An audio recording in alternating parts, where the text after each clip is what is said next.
Good morning, everybody. Wilkinson here. Hope you're doing well. It is April 1st. We made it to April. And the topic for today is the business cycle. Now, in an ideal world, the economy would grow at a regular rate. So I'm just going to draw the ideal situation. The ideal situation would look like this, that the economy grows nice and steady over time. So this could be a couple years ago, this could be a couple years from now, and the economy just grew regularly over time. Now, the Federal Reserve, which is the nation's bank, says in an ideal world, we will have about a 2% inflation rate. That's their goal. And they say a little bit of inflation is a good thing. And the reason that is this. If prices are going up a little bit every year, that means prices will be more expensive next year.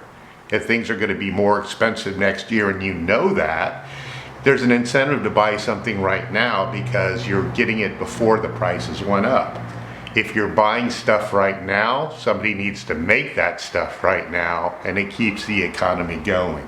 So the Federal Reserve believes a little bit of inflation is a good thing. A lot of inflation, not a good thing, but a little bit of inflation is a good thing because it gives you the incentive to buy right now. The Federal Reserve also has a target unemployment rate of 5%. Unemployment rate. Now, just like a little bit of inflation is a good thing, a little bit of unemployment is a good thing as well. And as a review, guys, we have 4 different types of unemployment. One is cyclical. It has to do with the business cycle, which we're going to talk about right now. Another one is seasonal. These are jobs that come and go throughout the year. So a Christmas store Santa would be seasonal. A farm worker would be seasonal. Another type of unemployment is structural. The structure of the economy has changed. These are jobs that have gone away and they're probably never going to come back. An example of that might be a travel agent. Everybody used to have to go to a travel agent before to book trips. Now we just do it online. Those jobs are gone and they're probably not coming back. And the 4th type of unemployment is called frictional. Frictional unemployment is people that have the skills to find a job and they're looking for a job, but they just haven't found it yet.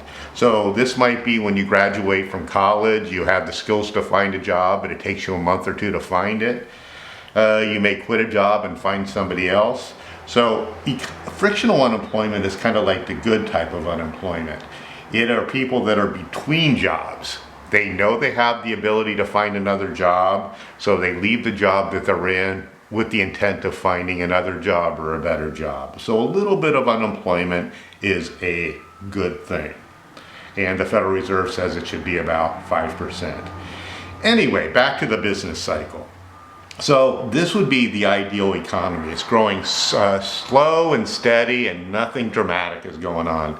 But in reality, the business cycle doesn't look like that. We have times where the economy is going really fast. And these are called boom periods. And in this case, in a boom period, inflation tends to be high. Prices are going up really fast. And then we have an adjustment called where things are slower, and this is the bust period, where inflation tends not to be a problem, but unemployment does. And famous bust periods from our history would be like the Great Depression of 1929 and a good part of the 1930s. In the 1930s, inflation was almost non-existent, but unemployment was really high. At its worst, the unemployment rate in the Great Depression was about 25%, which is a huge unemployment rate. Another bust period would have been about 10 years ago with the housing bust, the Great Recession. The national unemployment rate was about 10%. It was even more so in California. That would be an example of a bust period, a lot of people out of work. And there are people that are saying right now we are entering into a recession because of the coronavirus, that everybody is really hurting right now. A lot of people have lost jobs. Macy's has said that they're going to be laying off most of their workers. It's not a good time. So anyway, you could say the Great Depression, the Great Recession, and perhaps right now is a bust period. But hopefully we're going to come out of it. So boom period is inflation is a problem. They're called inflationary periods. In the bust period, there's another name for that. It's recession.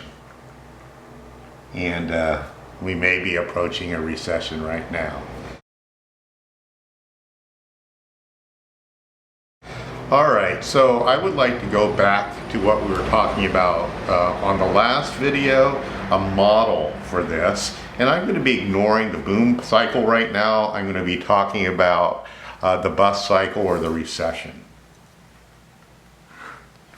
All right, we're talking about the entire economy here, ladies and gentlemen. So this is the aggregate. Everything that we make in this country in the course of the year is real GDP. The price of everything in this country is the price level. And I want to talk about aggregate demand. Aggregate demand is composed of consumer spending, business spending, government spending, and net exports. Aggregate supply. Aggregate supply is impacted by factors of production, land, labor, and capital, and technology. And remember, guys, that we are at the intersection of aggregate supply and aggregate demand. It is where all the buyers and all the sellers come together and agree that this is what we're going to buy and at that price level. All right, in a recession, I want to draw the long run aggregate supply. This is where we are. In a recession, we are operating at below capacity. So I'm going to draw the long run aggregate supply right here. Long run aggregate supply right here. This is where we are, and this is where we want to be, where our real GDP is lower than what it should be. In our subsequent videos, I am going to be talking about how we get out of this situation. There are two lines of thought. Supply side economics says we have to adjust supply to get out of this recession. And demand side economics says we have to address the demand issues to get out of the recession. I'm going to have two more lessons in fiscal policy talking about supply side economics and demand side economics, and those will be coming up very, very soon. I hope this made sense, guys. Thank you so much, and I will talk to you soon. Bye-bye.